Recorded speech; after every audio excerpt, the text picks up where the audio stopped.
de votre attention. Merci, Monsieur de Rugy. La parole est à Monsieur Jean Launay pour le groupe SRC pour 5 minutes.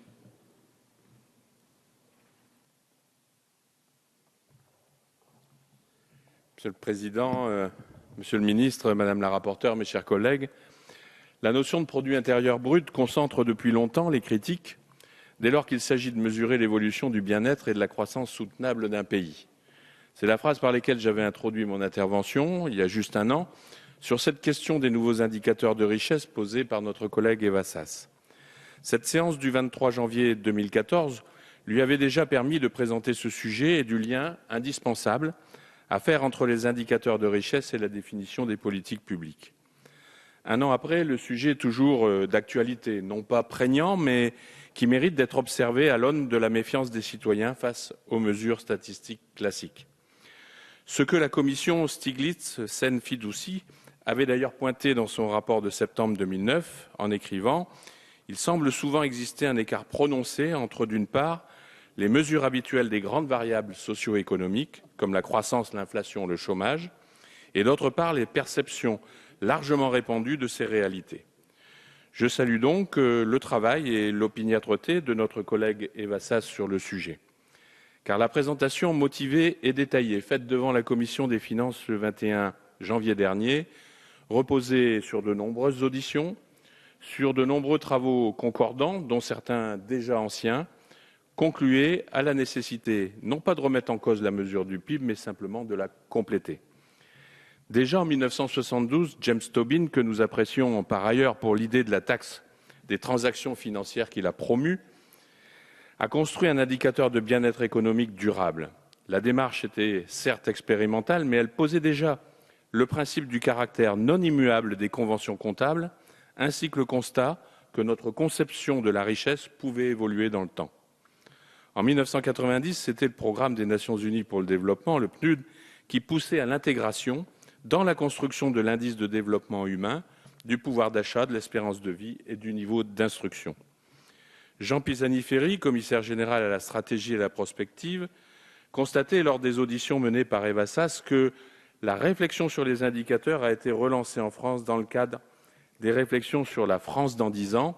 Il ajoutait, et non sans raison, quand on a pu observer les dégâts de la crise financière dus à un système bancaire défaillant sur ses missions premières du financement de l'économie et tourné vers ces subprimes qui l'ont amené à la crise, que les crises grecques, espagnoles et irlandaises ont montré qu'une croissance soutenue du PIB pouvait être non soutenable et suivie d'un effondrement. La croissance du PIB peut donc masquer une période de pré-crise. Je reprends mot à mot cette partie de mon intervention de l'an dernier sur le sujet. Comment considérer que les performances de croissance apparemment brillantes de l'économie mondiale entre 2004 et 2007 étaient obtenues au détriment de la croissance à venir?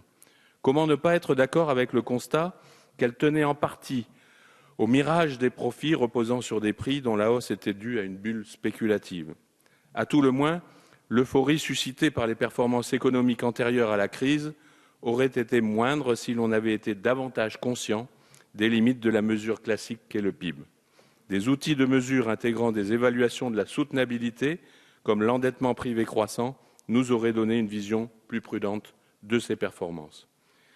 La séance du 23 janvier 2014 avait donc débouché sur le rejet de la proposition de loi portée par Eva Sas. En effet, telle que rédigée à l'époque, elle contenait des dispositions de caractère organique, se rapportant à la LOLF, que le gouvernement ne souhaitait pas voir modifiée par touches successives et partielles. Le texte qui nous est présenté aujourd'hui stabilise, après concertation avec le gouvernement, la présentation d'un rapport qui explicitera d'une part l'évolution à moyen terme d'indicateurs de qualité de vie et de développement durable, et d'autre part une évaluation qualitative et quantitative de l'impact des réformes engagées ou envisagées. Il vient donc à point nommé, car la France, après avoir été pionnière sur les nouveaux indicateurs de richesse, aurait pris du retard.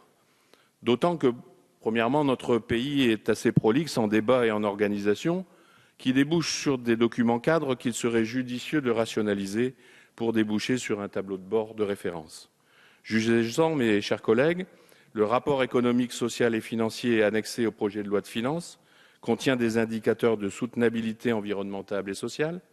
Le programme national de réforme présenté dans le cadre du semestre européen, conjointement avec le programme de stabilité, comporte des indicateurs sur la dette publique, mais aussi sur l'actif et la pauvreté, dans le cadre des indicateurs mesurant les progrès réalisés dans l'atteinte des objectifs nationaux de la stratégie Europe 2020.